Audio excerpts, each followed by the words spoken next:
जब सूरज की रोशनी सतह जमीन पर मौजूद पानी के किसी बड़े जखीरे यानी समंदर पर पड़ती है तो सूरज की हरारत की वजह से सतह समंदर का पानी गर्म हो जाता है और फिर नजर न आने वाली गैस या आबी बुखारात की शक्ल में तब्दील हो जाता है।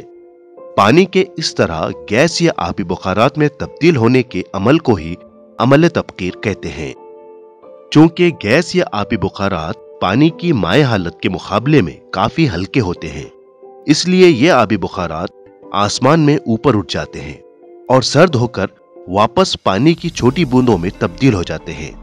आबी बुखारात के पानी की बूंदों में तब्दील होने के इस अमल को अमल तकसीफ कहते हैं, जो अमल तबखीर का बिल्कुल मुतजाद अमल है। बादल पानी की छोटी बूंदों से बने होते हैं, इसलिए आसमान में जब अमल तकसीफ वाक़ होता है तो इसी के नतीजे में बादल बनते हैं और फिर इन बादलों का साइज भी बढ़ना शुरू होता है। आइए इसे और करीब से देखकर समझने की कोशिश करते हैं।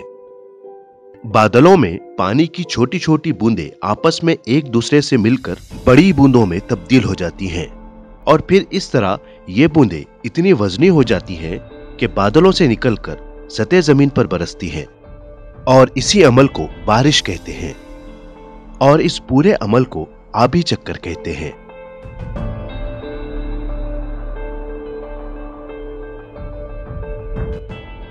उम्मीद है आप इस वीडियो को भरपूर लाइक और शेयर करेंगे।